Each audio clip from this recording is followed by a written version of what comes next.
நேர்கள் அனைவரையும் ஜெயா பிளஸ் தொலைக்காட்சியினுடைய ஏனென்ற கேள்வி இந்நிகழ்ச்சியில் இன்றைய தலைப்பில் துறை சார்ந்த ஆளுமைகளோடு பேச காத்திருக்கிறோம். இன்றைக்கு நாம் எடுத்திருக்கிற மிக மிக முக்கியமான தலைப்பு தமிழ்நாட்டில் கேள்விக்குறியான பெண் பிள்ளைகள் பெண்கள் எல்லோருக்குமான பாதுகாப்பு உண்மை மறைக்கும் விளம்பர அரசின் முதலமைச்சர்.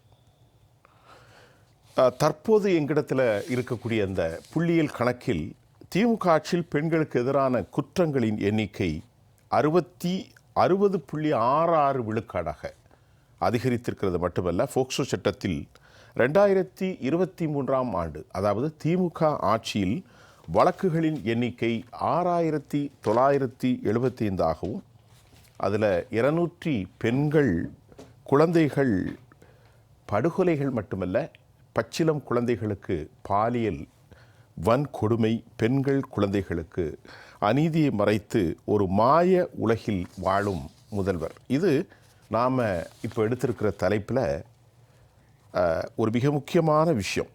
ஆனாலும் கூட நேற்று நடந்த அந்த ஒரு விழாவில் இந்தியாவில் பெண்களுக்கு பாதுகாப்பான மாநிலம் தமிழ்நாடு தான் என அடித்துச் சொல்கிறோம். கனிமொழி சகோதரி அவர்கள் பேசிய பேச்சினூடே இங்கே நம்மிடத்தில் தரவுகள் இருக்கிறது. அன்பு சகோதரி கனிமொழி கருணாநிதி அவர்கள் சொல்கிறார், இந்தியாவிலே தமிழ்நாடு தான் பாதுகாப்பான மாநிலம், இதுதான் திராவிடல் மாடல் ஆட்சியின் சாதனை என்று சொல்லிவிட்டு அவர் சொல்லுகிறார், திராவிட நாயகனே வருக என்றும் மாநிலத்தினுடைய முதலமைச்சர் திரு ஸ்டாலினை அவர்கள் வரவேற்கிற காட்சியும் தலை சுற்றுகிற தமிழ்நாடா என்று மாறியிருக்கிறது. மகளிர் ஆணையம் கடும் குற்றச்சாட்டை இந்த அரசின் மீது வைத்திருக்கிற நிலையில் தொடரும் பதட்டமும் தமிழ்நாட்டில் கேள்விக்குறியான பெண்களின் பாதுகாப்பு. நிறைய பேச போகிறோம். எமது நிகழ்ச்சியில் பேசுவதற்கு காவல்துறையினுடைய ஓய்வு பெற்ற உதவி ஆணையாளர் ஐயா ராஜாராம் அவர்கள் வந்திருக்கிறார். ஐயாவை வரவேற்கிறேன். ஐஜேகேவினுடைய ஊடகச் செயலாளர் திரு நித்யானந்தம் ஐயா அவர்களையும், திராவிட இயக்க ஆய்வாளர் மூத்த பத்திரிகையாளர் திரு துரை கருணா இவர்களோடு நாஞ்சில் ராமன் அவர்கள் பத்திரிகையாளராக எங்களோடு இணைகிறார். ஐயா வாங்க. ராமன் சார், முதல்ல நீங்கள் ஆரம்பிங்க. என்ன நடக்கு நான் சொன்னது? அதாவது இந்த அரசு பொய் சொல்ல வேண்டியதான். ஆனால் கை கணக்கு இல்லாமல் சர்க்கஸ் கூடாரத்தில் ரிப்பனை வாய்க்குள்ளே விட்டு மணிக்கணக்கில் ரிப்பன் எடுக்கிற மாதிரி அப்படியே பொய் மூட்டை அவிழ்த்து விட்டுட்டு இருக்கும்போது மக்கள் இதெல்லாம் நம்புவாங்கன்னு நினைக்கிறீங்களா? இல்லை, மக்கள் நம்ப மாட்டாங்க. தமிழ்நாட்டில் அமைதி பூங்கா, பெண்களுக்கு பாதுகாப்பான மாநிலம், குழந்தைகளுக்கு பாதுகாப்பான மாநிலம் சொல்லிட்டு அவருடைய முதலமைச்சர் சகோதரி கனிமொழி அம்மையார் கூட சிரிப்பாங்க கேட்டால். ஏன்னா எதிர்க்கட்சி இருக்கும்போது அவங்க என்ன சொன்னாங்க, இந்தியாவிலே தமிழ்நாட்டில் உள்ள பெண்கள் தான் விதவிகளாக ஆகிட்டு இருக்கிறாங்க இந்தியாவிலேன்னு சொன்னாங்க. இன்றைக்கி அவங்க ஆட்சி அமைக்கிறாங்க. ஆனால் பொய்யாக சொல்லி பெண்களுக்கு நாங்கள் இவ்வளோ பாதுகாப்பாக கொடுக்குறோம் என்னெல்லாம் சொல்கிறாங்க. ஆனால் அதற்கு இன்றைக்கி பட்டாளம் கட்சியுடைய தலைவர்கள் அன்புமணி அவர்களே அதுக்கான புள்ளி விவரங்கள் கிளியராக கொடுத்துருக்காங்க. தமிழ்நாட்டில் எந்தெந்த ஆண்டில் என்னென்ன நடந்தது என்பதில் இந்தியாவிலே பாதுகாப்பு இல்லாத ஒரு மாநிலமாக பெண்கள் இருக்கின்றது. ஏன் விருவம்பாக்கத்தில் கூட இப்போ திமுக கூட்டத்தில் பெண் போலீஸுக்கு பாலியல் சீண்டல் பண்ணியிருக்கிறாங்க. சென்னை அண்ணா யூனிவர்சிட்டியில் கல்லூரி பெண்ணுக்கு பாலியல் சீண்டல் பண்ணியிருக்கிறாங்க. அப்போ எவ்வளோ விஷயங்கள். கோவையில் அந்த விமான நிலையத்துக்கு பின்னால் பெண்ணுக்கு பாலியல் கொடுத்துருக்காங்க.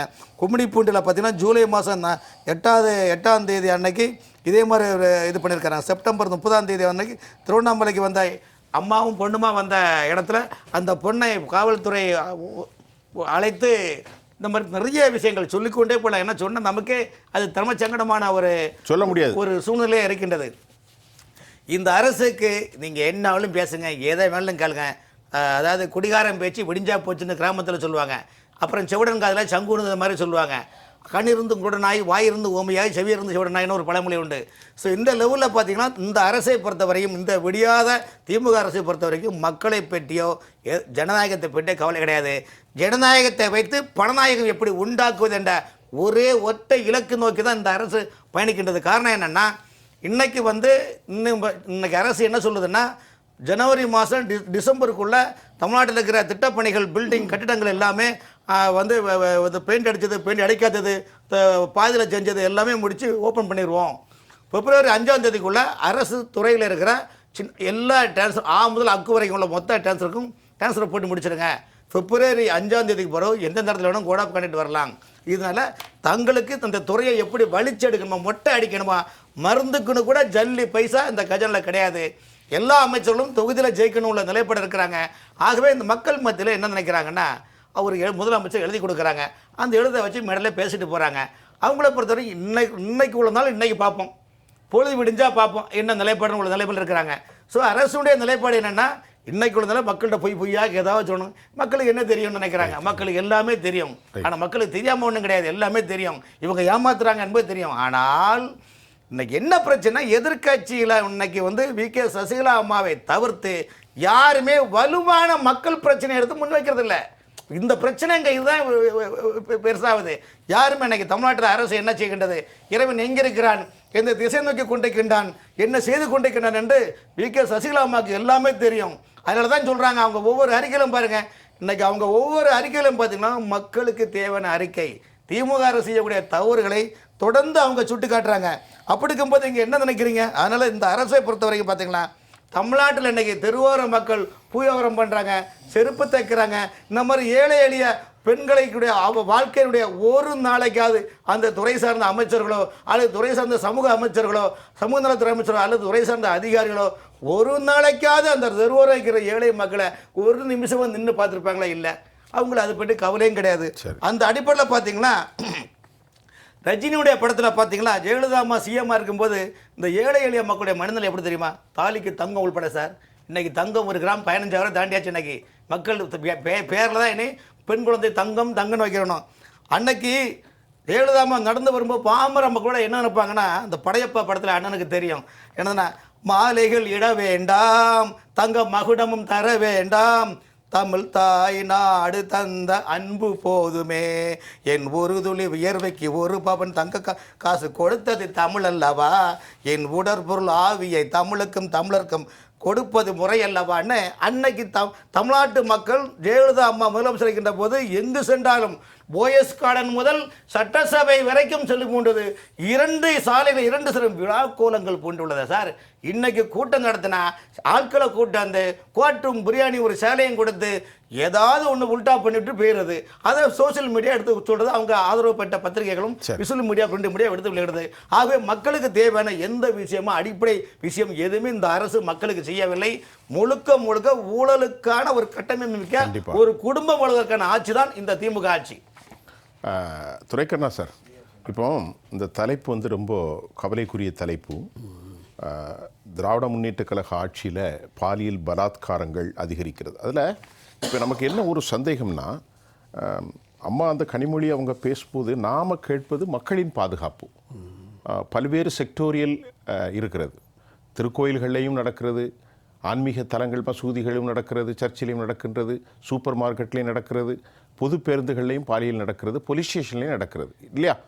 இப்போ இந்த பாதுகாப்பு குறித்து அவங்க என்ன சொல்கிறாங்க திமுக தரப்பில்? பாருங்கள், நாம் கேட்பது இது. அவங்க சம்மந்தம் இல்லாமல் இல்லாத ஊருக்கு வழி சொன்ன கதை. இல்லை, திமுக ஆட்சியில் நாங்கள் 1,30,00,000 பேருக்கு உரிமை தொகை கொடுத்துட்டோம், 5 லட்சம் மாணவிகளை புதுமை பெண் திட்டத்தில் பயனடைஞ்சிட்டோம், இந்த மகிழ்ச்சி பெண்கள் முகத்தில் தெரிவதே எங்களை ஆட்சி வெட்டி, இதை விட்டு போட்டு பெண்களுக்கு பாதுகாப்பு இல்லை தமிழ்நாடு என அடித்து சொல்கிறார்களே, திராவிட மாடல் ஆட்சியின் சாதனை தேர்தல் மட்டும் அப்படின்னு சொல்லி பிரதமருக்கு சவால் விடுறாங்க. எப்படி பார்க்குறீங்க? நாம் கேட்பது வேறு, அவர்கள் சொல்வது வேறு.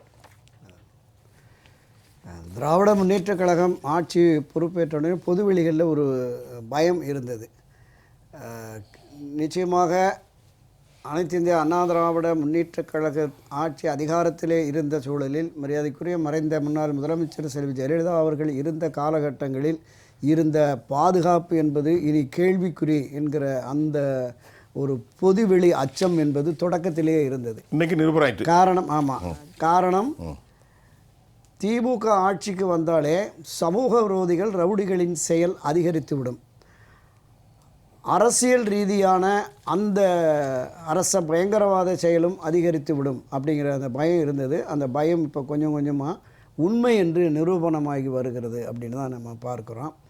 அரசனுடைய அணுகுமுறை ஒரு புறம், சட்டம் ஒழுங்கு சீர்கேடு என்பது தொடர்ந்து எதிர்க்கட்சிகள் பலவுமே குற்றச்சாட்டு தொடர்ந்து சொல்லிட்டு வர்றாங்க. அதற்கு அடிப்படை காரணம் என்பது இந்த போதை பழக்கம்தான். மிக அதிக அளவில் போதைப்பொருள் நடமாட்டம் இருக்கிறது என்பதை கடந்த சைலேந்திரபாபு அவர்கள் டிஜிபியாக இருக்கிற போது ஒரு பட்டியல் போட்டார். எவ்வளவு கிலோ கஞ்சா, டன் கணக்கில், ஒரு காலத்தில் 5 கிலோ, அரை கிலோ, 1/4 கிலோ என்றது ஒரு வேகன்லையும் டன் கணக்கிலையும் கஞ்சாக்களை பறிமுதல் செய்ததாகவும், இந்த கஞ்சா விற்பனையில் ஈடுபட்டவர்களுடைய சொத்துக்கள் ஒரு 200க்கும் மேற்பட்டவருடைய சொத்துக்களை முடக்கி இருக்கிறோம் என்பதும், கஞ்சா வரதை நாங்கள் எவ்வளவு தடுத்திருக்கிறோம் அப்படிங்கும்போது ஒரு மிகப்பெரிய லிஸ்ட்டே போட்டார். ஒரு கட்டத்தில் பாஜகவினுடைய முன்னணி தலைவர் எச் ராஜா சொன்னார், காலப்போக்கில் இந்த தமிழ்நாடே கஞ்சா நாடாக மாறிவிடுமோ என்கிற அச்சம் வருகிறது அப்படின்னு சொன்னார். ஸோ அந்த காலகட்டத்தில் பள்ளி வளாகங்களில், கல்லூரி வளாகங்களில், பொது இடங்களில் நடமாட்டம் அதிகரித்திருந்தது, விற்பனை அதிகமாக இருந்தது. எல்லா தவறுகளுக்கும் அடிப்படை காரணம் இந்த போதை பழக்கம்னு சொன்னதை நம்ம பார்த்துட்ருக்கோம். கல்லூரி வளாகங்களில், ரயில் நிலையங்களில், பேருந்து நிலையங்களில், பொது கடைவீதிகளில் எல்லோருமே இருந்தது. இதனுடைய நீட்சியாக தான் இதை பார்க்குறோம்.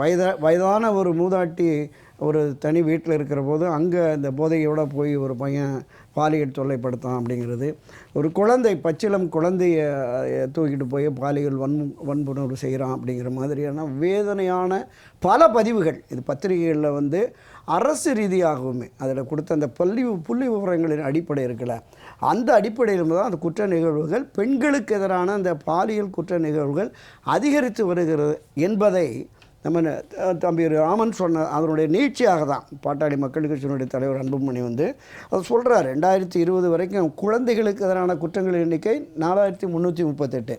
2001 ஆட்சிக்கு வந்த பிறகு அப்படியே 6064 இருக்குது. 2022 6580, 2023 6968. இப்படியே நீங்கள் குறிப்பிட்டது மாதிரி 3 ஆண்டுகளில் மட்டுமே 60.66% இந்த பெண்களுக்கு எதிரான குற்றங்களின் எண்ணெய் மட்டுமே அதிகரித்திருக்கிறது. இது எல்லாமே தினமும் நாம் பத்திரிகைகளில் பார்க்குறோம், ஊடகங்களில், காட்சி ஊடகங்களில் பார்க்குறோம். ஒவ்வொரு நாளுமே அங்கே கூட்டு பாலியல் வன்முறை, சிறுமிக்கு எதிரான வன்முறை என்பது வருகிறது. இதை கட்டுப்படுத்துவதற்கு காவல்துறை பெரும் முயற்சி எடுக்கிறது, அதில் நம்ம மாற்று கருத்தே இல்லை. காவல்துறை அவர்களால் முடிந்த அளவுக்கு இருக்கிறது. என்ன காரணம் அப்படின்னு சொன்னால், அரசியல் பின்புலம். ஒருத்த மேலே நடவடிக்கை அப்படின்னு வர்றபோது அவனுக்கு ஆதரவாக அங்கே இருக்கிற ஒரு வட்டச் செயலாளரோ, அமைச்சருக்கு உதவியாளரோ யாரோ போய் அவனை காப்பாற்றுறாங்கிற போது, அப்போ நம்மை காப்பாற்றி விடுவார்கள் என்கிற அந்த நிலையும் வந்துடுது. ஒரு பயமற்ற தன்மை திமுக ஆட்சின்னு இருக்க போது, அதுக்கு ஒரு பெரிய உதாரணம் தான் அந்த பல்கலைக்கழக வளாகத்தை நடப்பட்ட அந்த பாலியல் வன்முறை. அவன் திராவிட முன்னேற்ற கழகத்தை சார்ந்தவனுங்கிற போது இல்லை, அவன் திமுக அனுதாபி அப்படிங்கிற மாதிரி சொன்னாங்க. ஆனால் அது குற்றச்செயலுக்கு உடனடியாக 4-5 மாதத்தில் தண்டனை கிடைச்சது. அது வேறு விஷயம். ஆனால் தொடர்ந்து இந்த நிலைப்பாடு இருக்குல்ல, அது பாருங்கள், திமுக ஆட்சியில் முதல் 3 ஆண்டுகளில் பெண் குழந்தைகள் மட்டுமே 2017 பெண் குழந்தைகள் இந்த பாலியல் வன்முறைக்கு ஆளாகி படுகொலை செய்யப்பட்டிருக்கிறார்.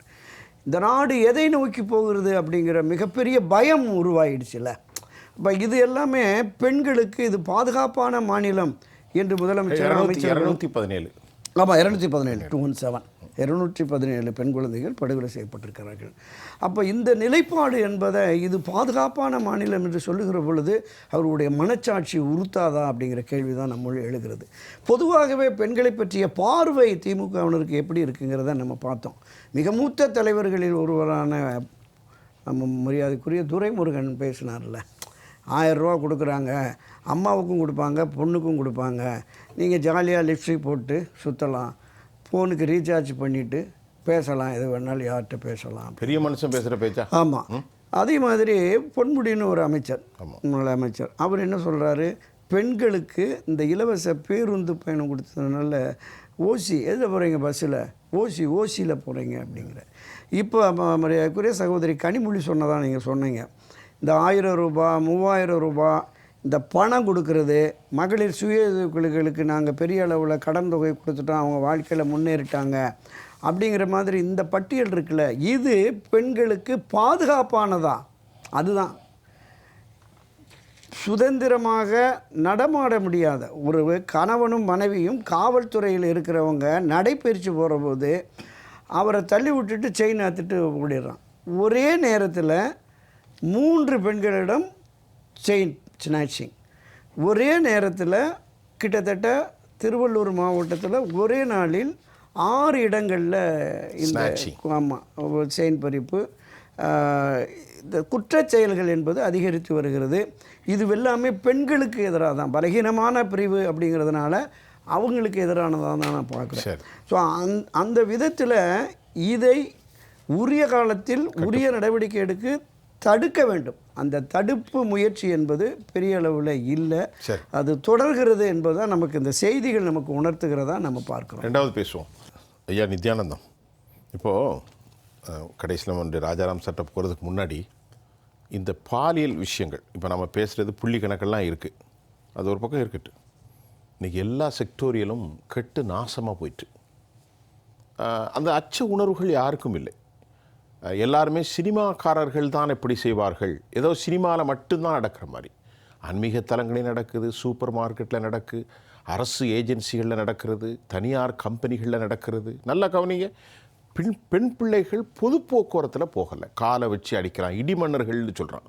அந்த பிள்ளைகள்லாம் மானத்தை காப்பாற்றுறதுக்கு குடும்பத்தை ஓட்டுறது கொஞ்சம் போல் டப்பாவில் சாப்பாடு எடுத்துகிட்டு போயிட்டு படுற கஷ்டம். நாங்களாம் நேரடியாகவே பேசியிருக்கோம். சில பிள்ளைகள் என்ன சார் சொல்கிறது, இதே ரூட்டில் தொடர்ந்து வராங்க. இந்த மாதிரி அரசு எதுவுமே நடக்கலை. ஒரு ஆட்சியினுடைய அளவுகள் என்ன? ஏன் என்ற கேள்வி நேயர்களுக்கு ஐஜேகே சார்பாக என்னுடைய பணிவான வணக்கத்தினை தெரிவித்துக் கொள்கின்றேன். ஐஜேகேயினுடைய நிறுவனர் பாரிவேந்தர் அவர்கள் இதை பற்றி தினந்தோறும் பேசிக் கொண்டிருக்கிறார். இப்படி நடக்கிறது இந்த நாடு என்று சொல்லி பிப்ரவரி 8ஆம் தேதி ஒரு மாநாடு இருக்கிற, அந்த மாநாட்டிலே இதற்கான கடும் கண்டனம் தெரிவிக்க இருப்பதாக ஐஜேகேயினுடைய மாநில தலைவர் ரவி பச்சமுத்து அவர்கள் தெரிவித்தார், இளையவேந்தர். அந்த அளவிற்கு ஒரு சிறிய துவக்கத்திலே இருக்கக்கூடிய அளவிற்கு வரக்கூடிய ஒரு கட்சி தேசிய ஜனநாயக கூட்டணியில் அங்கம் வைத்து இதை பற்றி மிகுந்த கவலைக்குரியதாக பேசிக்கொண்டிருக்கிறோம். பேய் அரசாண்டால் பிணம் தின்னும் சாத்திரங்கள்னு சொல்லுவாங்க. அந்த மாதிரி திராவிட முன்னேற்ற கழகம் ஆட்சிக்கு வந்தால் அது ஸ்டாலினாக இருந்தாலும் சரி, கலைஞராக இருந்தாலும் சரி, யாராக இருந்தாலும் சரி, ஏதோ ஒரு வருஷம் அண்ணா இருந்தார், அப்போ ஒன்றும் அவங்களுக்கு ஆட்சியை அமைக்கிறது என்ன, ஆட்சி என்னன்னு தெரிந்து கொள்வதற்காக தான் அந்த நேரம் சரியாக போச்சு. ஆனால் அதை எப்படியெல்லாம் சம்பாதிக்க செய்யலாம், ஒரு குடும்பத்தை வாழ செய்யலாம் என்பதை கலைஞர் அவர்கள் சொல்லிக் கொடுத்து இன்றைக்கு அந்த குடும்பம் செய்து கொண்டிருக்கிறது. நாட்டிலேயே பாதுகாப்பானது மகளிருக்கு பாதுகாப்பான ஒரு மாநிலம் தமிழகம். இதை அறியாமல் சொன்னதையே சொல்லிக் கொண்டிருக்கிறார் பிரதமர் நரேந்திர மோடி அவர்கள். அப்படின்னு அடித்து சொல்லுவேன் அப்படின்னு அடித்து சொல்கிறாரு நம்முடைய முதலமைச்சர் ஸ்டாலின் ஐயா அவர்கள். நான் என்ன சொல்கிறேன், இந்த மாதிரி நடந்ததையே நடக்கலை அப்படிங்கிறத அடித்து சொல்லும்போது நடந்திருக்குங்கிற தரவுகளை வச்சுக்கிட்டு உதச்சி சொல்லணும். அடித்து சொன்னால் பார்த்தா நாம் உதச்சி சொல்லுவோம். அதனால் நீங்கள் ஒரு சாதாரணமாக ஒரு 2 நிமிஷத்தில் சொல்ல போனால் பாருங்கள், அட்டெம்ப்ட் டு தீஸ் இன்சிடென்ட்ஸ், இந்த குழந்தைங்களுக்கு பெண்களுக்கு பாலியல் பலாத்காரம் இவையெல்லாம் அட்டெம்ப்ட் பண்ணது மட்டும் நீங்கள், நான் அண்ணா திராவிட முன்னேற்ற கழக எடப்பாடி ஆட்சியிலேருந்தே நான் சொல்கிறேன், 4139 இருந்தது, 4338 இருந்தது 20 வரைக்கும். 21 crime against children and women, குழந்தைகளுக்கும் பெண்களுக்கும் எந்த அளவுக்கு கிரைம் ஆகிருக்குன்னா இரட்டிப்பாயிருக்கு, 8501. அதனால் இது 21. 22 இன்னும் அதிகமாகிருக்கு, 8943. ஆக 2021லேருந்து 23 வரைக்கும் 1208 பெண்கள் பாலியல் பலாத்காரம் செய்யப்பட்டிருக்கின்றார்கள். 82 பெண்கள் பாலியல் பலாத்காரத்தால் தங்கள் வாழ்க்கையை இழந்து நொந்து நூடுசாக போயிருக்காங்க. இவையெல்லாம் தரவுகள், இவையெல்லாம் ரெக்கார்டில் இருக்கக்கூடியது, பதிவில் இருக்கக்கூடியது. இந்து பத்திரிகையும் இந்தியன் எக்ஸ்பிரஸ் பத்திரிகையும் டைம்ஸ் ஆஃப் இந்தியா பத்திரிகையிலுமே வெளிவந்திருக்கிறது, ஏதோ நான் எடுத்து கொடுக்கக்கூடியதல்ல. ஆக 2019 சில்ட்ரனுக்கு, அதாவது குழந்தைகளுக்கு ஏற்பட்ட ஒரு பாதிப்பு என்பது 4139, 20 4338. இது 19ஆம் ஆண்டிலும் 20ஆம் ஆண்டிலும். திராவிட முன்னேற்ற கழகம் ஆட்சி பொறுப்பேற்ற உடனே 6064, 21 6580, 22 6968, 23 பதிவாகி இருக்கிறது. ஆக இதையெல்லாம் பார்த்தீங்கன்னா திராவிட முன்னேற்ற கழகம் இந்த 4.5 ஆண்டு ஆட்சி காலத்தில் 68.3 விழுக்காடு பெண்களுக்கும் குழந்தைகளுக்கும் பாலியல் பலாத்காரம் கொடுக்கப்பட்டிருக்கிறது என்பது செய்தித்தாட்களிலே அவர்களுடைய இந்துவுடைய செய்தி, அவர்களுடைய டைம்ஸ் ஆஃப் இந்தியா செய்தி இதில் வந்திருக்கிறது. போஸ்கோ சட்டப்படி அந்த கேஸ் பார்த்தீங்கன்னா 2396 19 இருந்தது, 3090 20 இருந்தது. இப்போ எவ்வளோ தெரியுங்களா? 4465 21, 4968 22, 4581 23. இதெல்லாம் போஸ்கோ மட்டும். போஸ்கோ சட்டத்தின்படி பதிவாக இருக்கக்கூடியது. சொன்னால் அடித்து என்ன பேசுகிறாரு? நாட்டிலேயே எந்த நாட்டில் கூண்டாராஜும் ஜங்கல் ராஜும் நடந்துட்டு இருந்தது, பீகார்லேயும் உத்தரப்பிரதேஷ்லேயும். அப்போ அவங்க இருக்கக்கூடிய அந்த சட்டம் ஒழுங்குன்றது இன்றைக்கு எந்த அளவிற்கு இருக்கிறது என்று சொன்னால் மோசமாக இந்த இடத்துல 40லேருந்து 60 விழுக்காடு வரைக்கும் சட்டம் ஒழுங்கு மேலும் சிறப்பாக இருக்கிறது. அதை இவர் ஒப்பிட்டு பார்க்கிறார். அது ஒரு மட்டமான ஒரு இடத்துல 90 மார்க் வாங்கின பையன் 65 மார்க் வாங்கிட்டானேன்னு கேட்டால் 20 மார்க்கு வாங்கின பையன் 40 வாங்கியிருக்கிறானே, 40 விட 61 பெருசானேங்கிறார். எதை ஒப்பிட்டு பார்க்குது?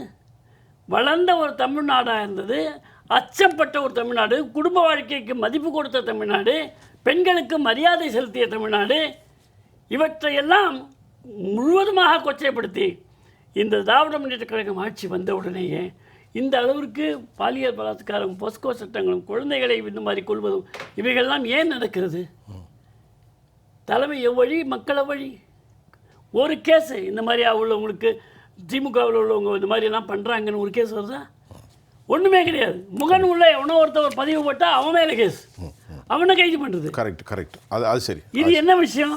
முகநூலில் பதிவு போட்டவன கைது செய்றீங்க. இந்த மாதிரியான நாசகார சக்திகளை கவலைக்குரியதுன்னு நீங்கள் சொன்னீங்க. ரொம்ப இந்த தலைப்பு நான் கவலைக்குரியது என்று சொல்வதை விட இன்னும் ஒரு படி அதிகமாக சொல்கிறேன். நானி தலைகுனிய வேண்டிய ஒரு சம்பவம் இவைகளெல்லாம் தமிழகத்தை குறித்து. இப்படி இருந்தும் கூட இவர்களால் எப்படி பேச முடிகிறது? இன்றைக்கி நேற்று பாருங்களேன், விவசாயிகள் பிரச்சனைக்காக ஐயா கண்ணி என்ன பண்ணார்? மலம் வச்சு சாப்பிட்ற போராட்டம் எங்காவது உண்டா? பெரிய கேவலம். சரி, அதை விடுங்க. இப்போ காவல்துறையினுடைய ராஜாராம் ஐயா அவர்கள் உதவி ஆணையர் ஓய்வு. இப்போ நீங்கள் ஒரு காவல்துறை ஓய்வு பெற்ற துணை உதவி ஆணையாளர். இப்போ நான் என்ன கேட்குறேன்னா, இந்த தரவுகள்லாம் போய்கிட்டே இருக்கட்டு. எனக்கு ரொம்பவே இறுக்கமான மனநிலை ஒன்று உருவாச்சு இந்த செய்தியை நான் நிகழ்ச்சிக்கு வர்றதுக்கு முன்னாடி. இதில் நம்முடைய பாசமிக்க குழந்தைகள் இருக்காங்க பாருங்கள். பெத்தால் தான் பிள்ளை கிடையாது, எல்லாம் நம்முடைய பிள்ளைகள் தான். 217 பெண் குழந்தைகள் படுகொலையா? இதை கேட்டுட்டு கண்ணீர் தான் வருது நமக்கு. எவ்வளோ பெரிய தெய்வீகத்தன்மையான அந்த பச்சை குழந்தை. நம்மலாம் வண்டியில் போகும்போது அந்த குழந்தைகளை கவனமாக போங்கன்னு முன்னாடி போய் சொல்லக்கூடிய ஒரு அறம் நிறைந்த வாழ்க்கை வாழணும். இந்த பச்சிலம் பிள்ளைகளை 217 பிள்ளைகளுக்கெல்லாம் பாதுகாப்பு இல்லை. இப்போ யாரோடைய நான் எந்த துறையும் இப்போ தனியாக ஸ்கூலுக்கு அனுப்ப முடியல. இது நம்ம செய்ய வேண்டிய முறைகள் என்ன? அரசு குறை செய்கிறது ஒரு பக்கம் புள்ளி சொல்லிட்டாங்க. நம்ம இதுக்கு செய்ய வேண்டிய அடிப்படையில் ரூட் காலி செய்யணும். இந்த பெண்களுக்கு எதிரான குற்றங்கள் மற்றும் குழந்தைகளுக்கு எதிரான பாலியல் குற்றங்கள் இது அதிகரிச்சிருக்கு. அதில் மாற்று கருத்து இல்லை. அது புள்ளி சொல்லிட்டாங்க. ஆமாம், ஐயா சொல்லிட்டாங்க. தரவுகள் இப்போ NCRBயோட தரவுகள் இருக்கு. அந்த தரவுகளில் இவங்க சொல்லியிருக்க நம்பர் இல்லாட்டியும் கூட இன்க்ரீஸ்ங்கிறது இருக்கு. வருஷத்துக்கு வருஷம் கூடிட்டு இருக்கு. பெண்களுக்கு எதிரான குற்றங்களும் சரி, போக்சோ வழக்குகளும் சரி. ஆனால் இதுக்கு என்ன அடிப்படை காரணம் அப்படிங்கிறத முதல்ல நம்ம பார்க்கணும். மெயினான காரணம் போதை பழக்கம், போதைப் பொருள் நடமாட்டம். அது இப்போ அதிக அளவில் வந்துருச்சு. முன்னாடி சாராயம், மதுக்கடை அவ்வளோதான் இருந்தது. கள்ளச்சாராயம் அவ்வளோ 2 தானே, அப்படிதான் இருந்தது. இப்போ கஞ்சாங்கிறது எங்கேயோ இருந்தது, இல்லாமல் கூட இருந்தது. ஆனால் அந்த கஞ்சாங்கிறது இப்போ வெளிநாட்டில், வெளி மாநிலத்திலேருந்து நமக்கு வருது. நமக்கு கேட்டால் தமிழ்நாட்டில் உற்பத்தி இல்லைங்கிறாங்க, ஒத்துக்கலாம். ஆனால் OTA என்கிற ஒரிசா, தெலுங்கானா, ஆந்திரா பார்டரில் பயிர் மாதிரி, நெற்பயிர் மாதிரி விளைவிக்கிறாங்க. விளைவிச்சு அதை விளைவிக்கிறது ஒரு டீம், அதை மொத்தமாக வாங்கி ஸ்டாக் பண்ணுறது ஒரு டீம், அங்கேருந்து தமிழ்நாட்டுக்கு எடுத்துகிட்டு வர்றது டிரான்ஸ்போர்ட்டிங் அது ஒரு டீம், இங்கே வந்ததுக்கப்புறம் ஹோல்சேல், அப்புறம் ரீட்டைல் சேல். அங்கே 2000 ரூபா தான் ஒரு கிலோ. ஆனால் இங்கே 40,000லேருந்து 60,000 வரைக்கும் இருக்குது. எந்த ஊரில் 2000 ரூபா? அங்க விளைவிக்கிற இடத்துல. எந்த ஒரு ஆந்திரா, அந்த ஓடிஏ, கேக்குறீங்கன்னா அங்க போட்டு வாங்கலையா? ஒரிசா, தெலுங்கானா, ஆந்திரா அந்த பக்கம் அங்க இருந்து டிரான்ஸ்போர்ட் பண்ணி இங்க கொண்டு வந்து இங்க விற்கிறப்போ இங்க உள்ள விலை வந்து 40 இருந்து 60 வரைக்கும். இது தமிழ்நாட்டில் மட்டும் பழக்கத்துல இல்ல, இங்க இருந்து வெளிநாட்டுகளுக்கும் போகுது. பேக் பண்ணி. அதுதான் பெரிய தொல்லை. நம்ம கடலோர மாவட்டங்கள்ல பாருங்க, அடிக்கடி கஞ்சா பெரிய லெவல்ல மாட்டோம். அது எங்க போகுதுன்னா ஸ்ரீலங்கா போகுது, மலேசியா போகுது. இதனால இப்ப இந்த கஞ்சா வந்து அது வந்து முன்னாடி யாரோ ஒருத்தர் தான் அடிப்பாங்க. இப்போ வந்து கஞ்சா பழக்கம் ரொம்ப ஜாஸ்தி ஆயிடுச்சு. அதுக்கு காரணம் என்னன்னா, இந்த கொரோனா டயத்தில் வந்து மதுக்கடைகள் மூடப்பட்டிருந்தது. அந்த மது பிரியர்களுக்கு ஒரு மாற்று ஏற்பாடாக இது உள்ள வந்தது வந்து சீப்பாகவும் இருக்கிறதுனால அதை வந்து இப்போ விட்டு யாருமே போறதில்ல. அந்த பழக்கம் எல்லாருக்குமே வந்துருச்சு. அது போக போதை பவுடர், அதுவும் நம்ம ஊரில் கிடையாது, வெளிநாட்டில இருந்து தான் வருது. வெளிநாட்டில இருந்து துறைமுகம் வழியா வருது. இப்போ முந்திரா துறைமுகத்தோடு 30,000 கோடி குஜராத்தில் அந்த துறைமுகத்தையே மூடிட்டாங்க. ஆனாலும் கூட அந்த ஆப்கானிஸ்தான்ல தான் அதிகமாக அது விளைவிக்கப்படுது. பாப்பி செடிகள்னு விளைவிச்சு அதை வந்து அறுவடை பண்ணி, அதையும் இப்படி தான் விளைவிக்கிறது ஒரு டீம், அதை அறுவடை பண்ணுறது ஒரு டீம், அறுவடை பண்ணி கொண்டு வந்து அதை கூட சில கெமிக்கல் சேர்த்து பவுடர் ஆக்கி, அதில் ஹையஸ்ட் இது வந்து ஹெராயின் பவுடர். அந்த ஹெராயின் பவுடர் ஒரு கிலோ வந்து 7 கோடி. அதுக்கடுத்தல மெத்தாபெட்டமின், இந்த மாதிரி அதுல வரிசையா இருக்கு. இப்ப பெட்ரோல், டீசல், மண்ணெண்ணெய், அப்படி தார் வருது. ஆமா, தார் வரைக்கும் வருது இல்லையா? அது மாதிரி அதுலயும் இருக்கு. அதுவும் இங்க வருது. அதை வந்து ரெண்டுக்கும் என்ன வித்தியாசம்னா, கஞ்சாவுக்கு கஞ்சா அடிச்சா நாத்தம் அடிக்கும், இந்த போதை பவுடர் அடிச்சா நாத்தம் இருக்காது, வாடை வராது. ஆமா, அதே மாதிரி மது இருந்தாலும் போதை இருக்கும், அந்த வாடகை இருக்கும். ஆனா இந்த போதை பவுடர் அடிச்சிருந்தாங்கன்னா போதை தான் இருக்குமே தவிர நிச்சயமா சத்தம் அந்த பக்கத்துல இருந்தா கூட தெரியாது. அதனால வந்து பள்ளி மாணவர்களும் கல்லூரி மாணவர்களும் கெட்டு போறாங்க. தாம்பரத்தில் ஒரு யூனிவர்சிட்டி, அதை ஒட்டி இருக்க இடங்கள்ல அந்த அதை படிக்கக்கூடிய குழந்தைகள் தங்கி இருக்காங்க, கல்லூரி மாணவர் மாணவிகள். அங்க செக் பண்ணா அவ்வளவு தூரம் மாட்டுது. அந்த அளவுக்கு வந்து கெட்டு போகுது. அது மட்டும் இல்ல, பள்ளி கல்வித்துறையிலிருந்து ஒரு அறிக்கை கொடுக்குறாங்க எல்லா பள்ளிகளுக்கும். என்ன தெரியுமா, உங்க ஸ்கூல் லெவல் குழந்தைகள் வந்து கூல் லிப் அப்படிங்கறத பயன்படுத்துறாங்களா அப்படின்னு செக் பண்ணுங்க. உதட்டுக்கும் பல்லுக்கும் இடையில வைக்கக்கூடிய ஒரு சின்ன பை, அது வந்து கடைகளில் விற்கிறாங்க. அது மாதிரி இருக்குதான், நீங்க செக்அப் பண்ணுங்க, செக்அப் பண்ணி அந்த கடைகளில் செக் பண்ணுங்க, காவல்துறைக்கு இது இன்ஃபார்ம் பண்ணுங்க அப்படின்னு சொல்லக்கூடிய அளவுக்கு குழந்தைகள் வரைக்கும் அது கெட்டு போச்சு. கூலிப்பு. ஆமா, கூலிப். இப்போ இந்த போதை பழக்கங்கள் இது ஒண்ணு.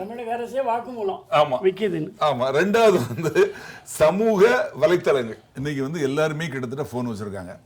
அது குழந்தைகளும் வச்சிருக்காங்க, பெரியவங்களும் வச்சிருக்காங்க, பெண்களும் வச்சிருக்காங்க, இளைஞர்களும் வச்சிருக்காங்க. இந்த சமூக வலைத்தளங்கள்ல நம்ம வந்து எதாவது தெரியாதனமா தொட்டுட்டீங்கன்னு வைங்க, அப்படியே வந்து வரிசையா உள்ளது ஆபாச காட்சிகள், ஆபாச விஷயங்கள் எல்லாம். அது என்ன ஏது அப்படிங்கிறத பத்தி தெளிவா அதில் விவரமா தொடர்ச்சியா வந்துகிட்டு இருக்கு. இதை வந்து தடுக்கணும்.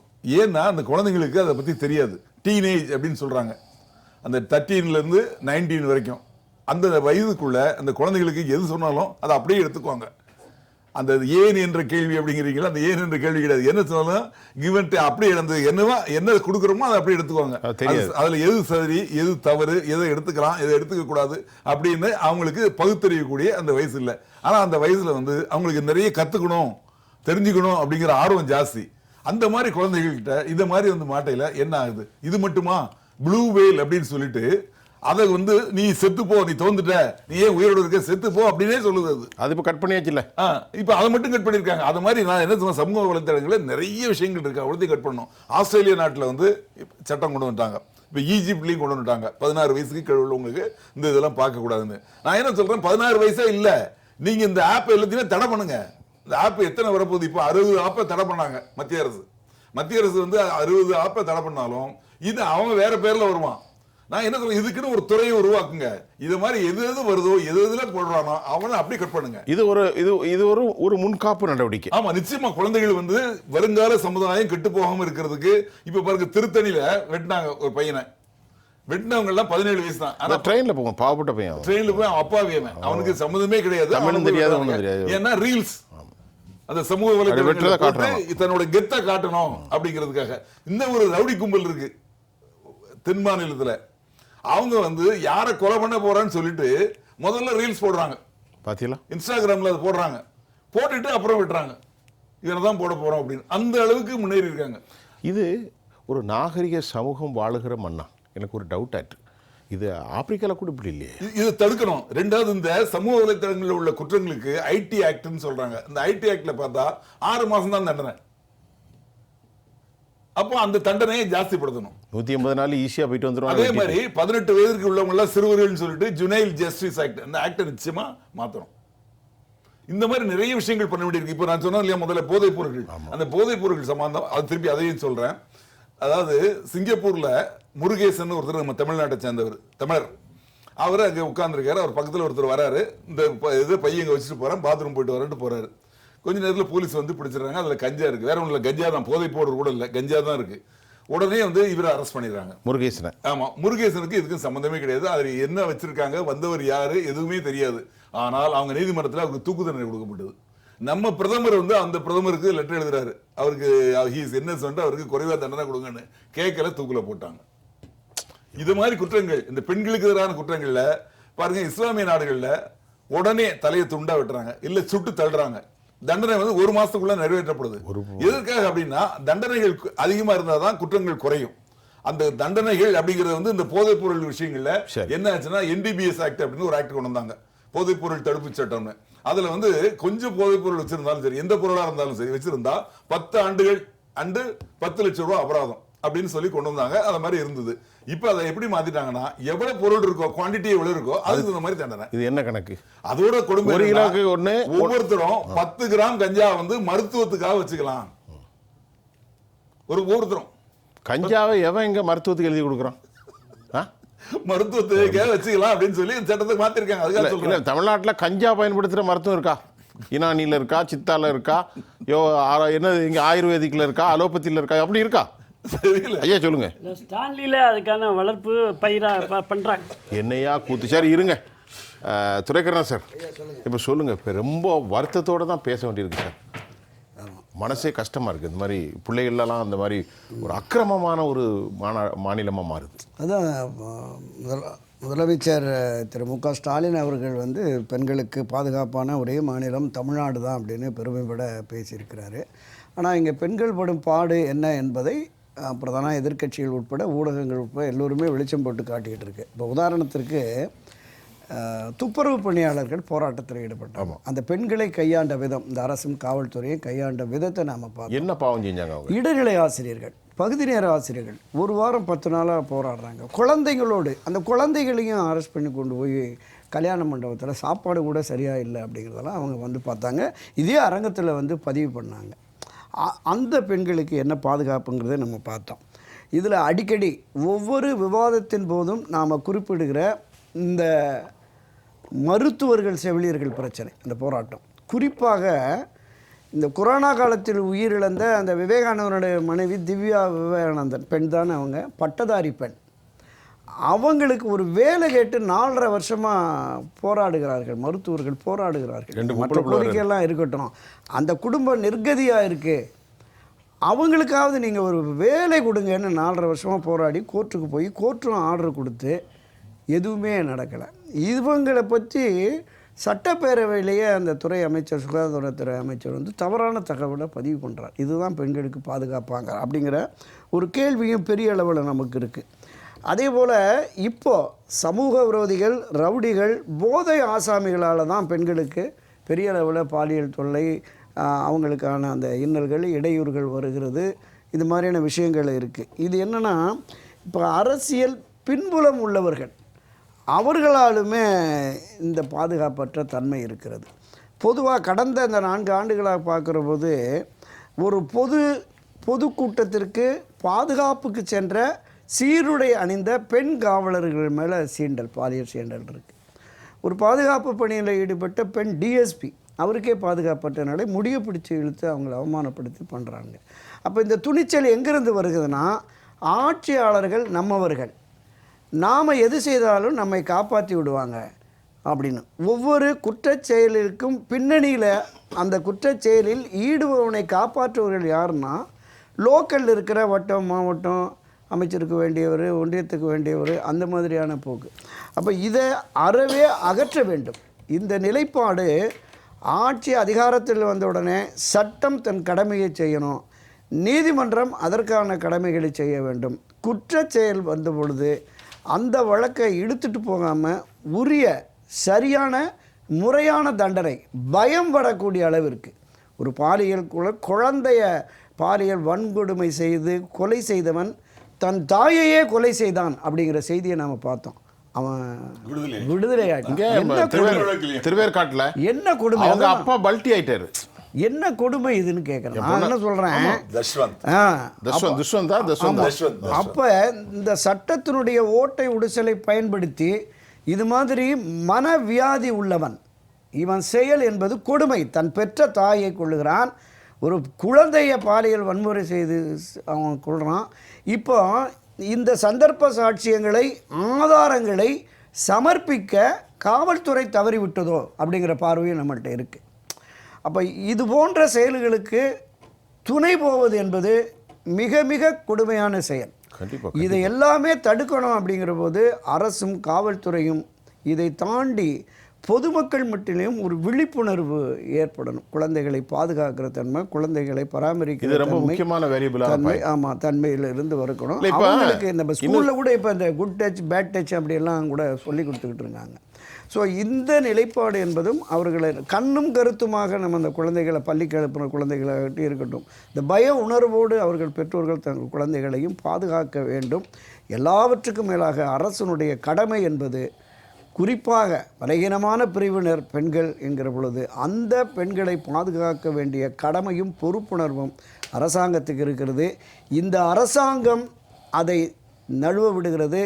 இது ஒரு கையாலாகாத தன்மையில் இருக்கிறது என்று வருகிற பொழுது பொதுவெளிகளில் மக்கள் மத்தியில் ஆட்சி மாற்றத்தை எதிர்பார்ப்பார்கள். அப்போ ஆட்சி மாற்றத்தை எதிர்பார்க்கிற அந்த மக்களின் எண்ணங்களை உணர்வுகளை புரிந்து ஆட்சி மாற்றத்துக்கு தக்கவாறு பிரதான எதிர்க்கட்சி தன்னை வலிமைப்படுத்தி கொள்ள வேண்டும்னு தான் நம்ம பல்வேறு பதிவுகளில் சொல்கிறோம். ஆக ஒன்றுபட்ட வலிமை மிக்க அனைத்து இந்திய அண்ணா திராவிட முன்னேற்ற கழகம்தான் ஒரு வலுவான கூட்டணியை கட்டமைத்து ஆட்சி அதிகாரத்திலிருந்து அகற்றணும். இன்றைக்கி திராவிட முன்னேற்ற கழகம் கிட்டத்தட்ட வெற்றி கோட்டை நோக்கி நாங்கள் பாதி தூரம் ஓடிட்டோம், எங்களுக்கு தான் வெற்றி கோப்பை, 7வது முறையாகவும் நாங்கள் ஆட்சியை அமைப்போம்னு சொல்லி எல்லாவித பகீரத பிரயத்தனத்தையும் கடைப்பிடிக்கிறார்கள். இந்த சாம பேத தான தண்டம்னு இப்போவே இறங்கிட்டாங்க.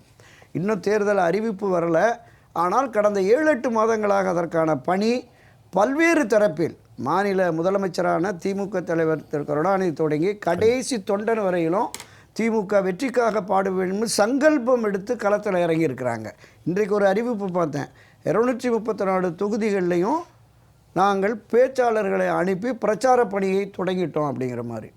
இதில் 10ல் 1% கூட பிரதான எதிர்க்கட்சியோ அவர்களை சார்ந்தவர்களோ இல்லை.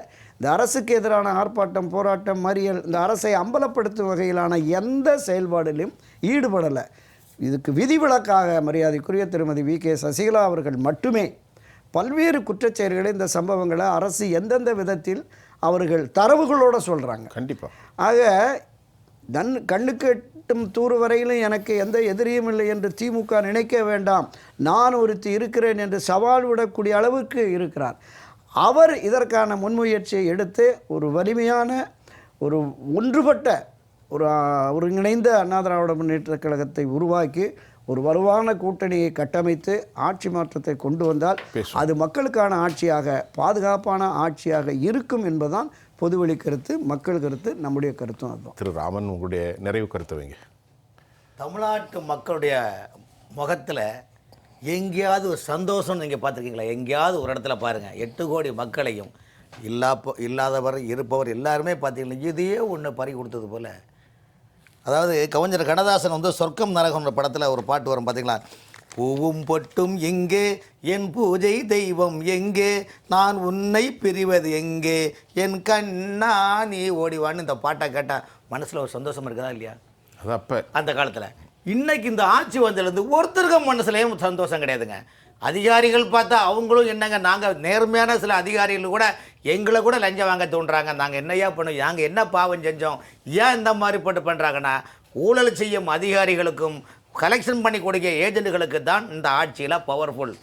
இப்போ இன்னும் பார்த்தீங்கன்னா ஒரு 10 நாளுக்குள்ளே கடந்த 3 மாதமாக 1.25 தமிழ்நாட்டினுடைய அரசு துறைகளில் பிற்படுத்தப்பட்ட நலத்துறை, வருவாய்த்துறை, பத்திரத்துறை, ஊராட்சி, பேராட்சி, நகராட்சி, மணராட்சி, மெட்ரோ வாட்டர், டோட்போர்ட், டுபிக்கோ இதுபட்ட அரசு துறை அனைத்தரும் 1.5 ஆண்டுகளுக்கு மேலே யார் யார் வேலை செய்கிறாங்களோ அவங்கள ஃபுல்லாக எடுத்து கணக்கெடுத்து எல்லாத்துக்கும் போஸ்டிங் கிரேடு வாரியாக ரேட்டெல்லாம் ஃபிக்ஸ் பண்ணி இன்னும் 10 நாளில் பாருங்கள் கிட்டத்தட்ட ஒரு 5000 கோடி ரூபா டான்சரில் அடிச்சுட்டு போயிடுவாங்க. அவ்வளோதான், முடிஞ்சு போச்சு.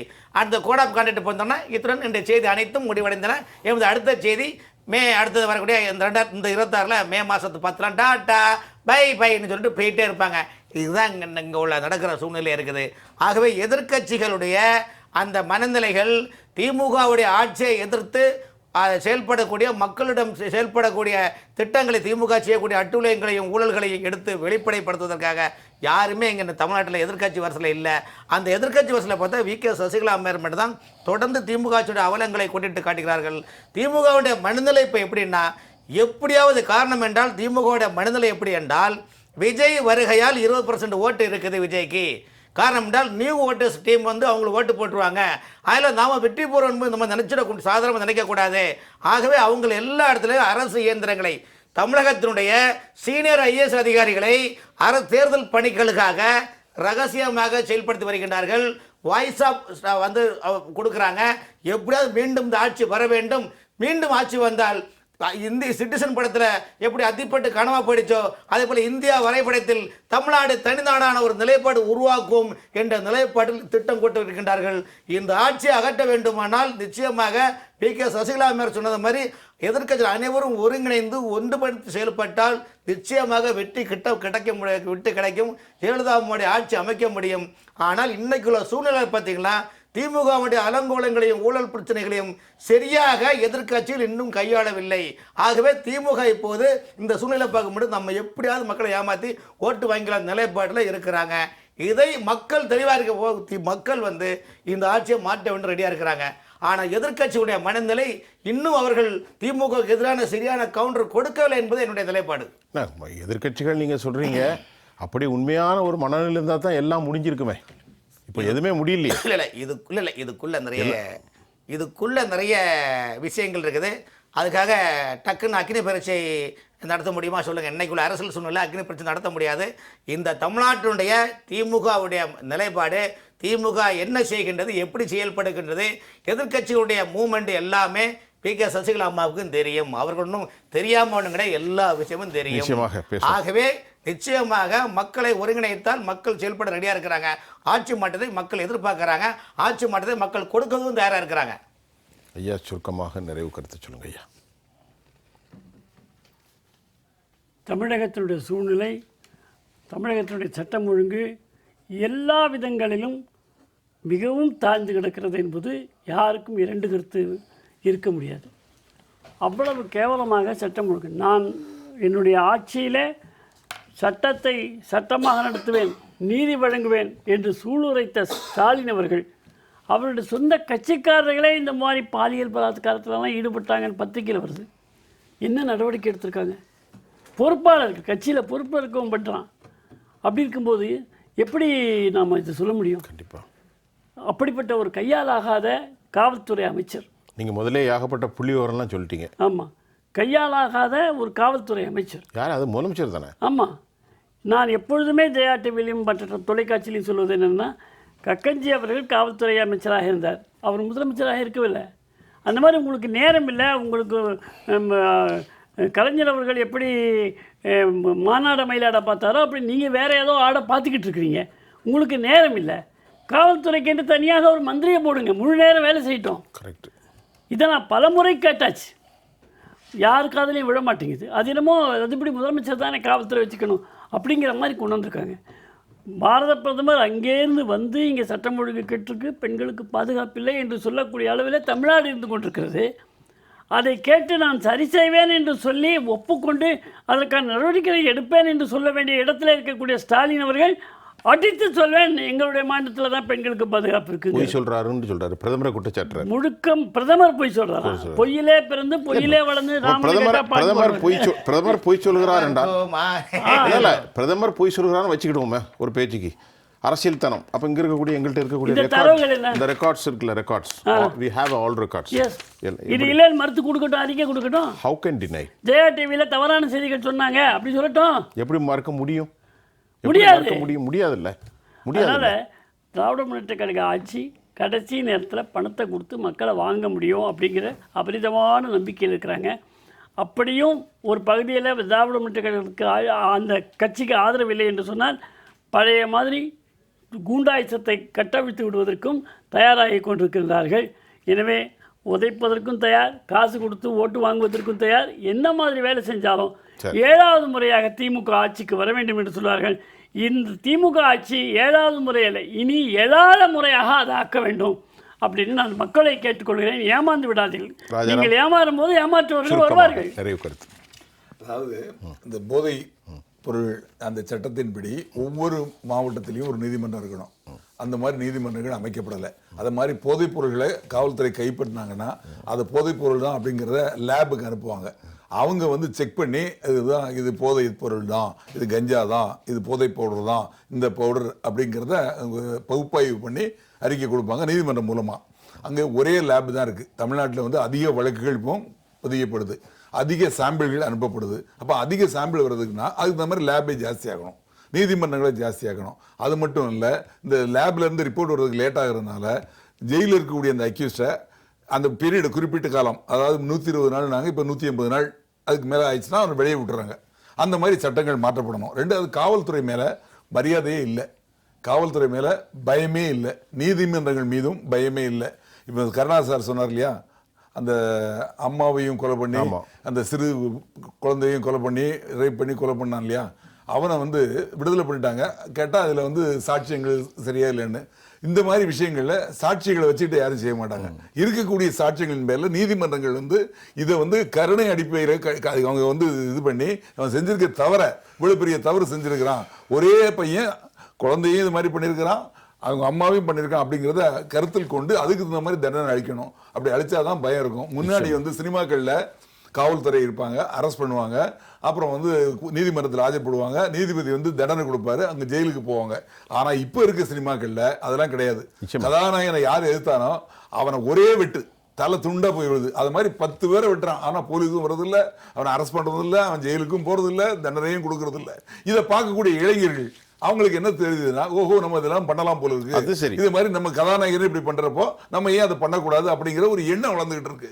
அது தடுக்கப்படணும். அதே மாதிரி காவல்துறையில வந்து ஒரு 15,000 கிட்டத்தட்ட 20,000 காவலர்கள் வந்து டிஎஸ்பி பட்டாலியன்ல இருக்காங்க. அவங்கள வந்து விஐபி பந்தோபஸ்துக்கு யூஸ் பண்ணாங்கன்னா ஸ்டேஷன்ல இருக்க காவலர்கள் வந்து குற்றத்தை தடுக்கக்கூடிய பணிக்கு இது மாதிரி விஷயங்களுக்கு அவங்கள பயன்படுத்த முடியும். இந்த இதையும் வந்து ரொம்ப நாளா நான் சொல்லிட்டு இருக்கேன். நிச்சயமா அரசு இதுல நிச்சயமா நேர்களே, ஒரு மிக முக்கியமாக தாய் தந்தைகளுக்கு ஒரு வேண்டுகோள் என்னவென்றால், பணி நிமித்தம் தாயும் தந்தையும் காலை சென்று 10 மணி நேரம் கழித்து வருகின்ற போது அந்த குழந்தையினுடைய பாதுகாப்பு, அவங்க பழகக்கூடிய முறைகளை கண்காணிக்க தவறுறாங்க.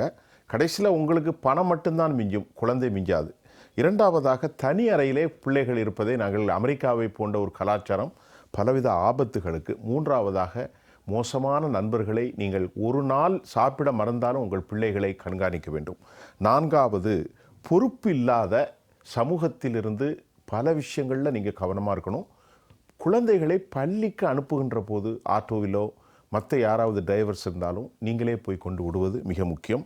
பொது இடங்களில் வலைத்தளங்களில் நல்ல வார்த்தைகளை கொண்டு பெண் பிள்ளைகளை வசீகரப்படுத்துவதற்கென்றே கும்பல்கள் வளர்கிறார்கள். இன்றைக்கி 257 பெண் பிள்ளை பச்சிளம் குழந்தைகள் படுகொலை செய்யப்பட்டிருக்கிறார்கள் என்பது மனசு ரொம்ப இருக்கும். நானும் உங்களில் ஒருவன் தான். நீங்கள் அனைவரும் நம்முடைய குடும்பம்தான், தமிழ்நாட்டில் உள்ளவர்கள். ஜெயா ப்ளஸ் எப்போதுமே உங்கள் நலனுக்காகவே நிகழ்ச்சி நடத்துகிறோம், சண்டை பிடிப்பதற்காக நாங்கள் நிகழ்ச்சி நடத்தவில்லை. ஆகவே இன்றைய தலைப்பில் நான் இதோடு முடிவுக்கு வருகின்றது. இன்றைக்கு தமிழ்நாட்டில் கேள்விக்குறியான பெண்களின் பாதுகாப்பும் உண்மையை மறைக்கும் விளம்பர அரசின் முதல்வர் என்ற தலைப்பில் நிறைய பேசிட்டோம். எங்கோடு பேசிய ஆய்வாளர், திராவிட இயக்க ஆய்வாளர் ஐயா துரைக்கருணா, மூத்த பத்திரிகையாளர் திரு ஐயா ராமன் அவர்கள், காவல்துறை உதவி ஆணையர் ஓய்வு பெற்ற ராஜாராம், இவர்களோடு ஐஜேகே ஊடகச் செயலாளர் நித்யானந்தம். உங்கள் அனைவருக்கும் நன்றி. மீண்டும் மற்றொரு களத்தில் நான் உங்களை சந்திக்கின்றேன். அதுவரை உங்கள் அனைவர்களிடமிருந்தும் நான் உங்கள் சுஃபியான், ஜெயா ப்ளஸ் தொலைக்காட்சிக்காக நன்றி. மீண்டும் சந்திப்போம்.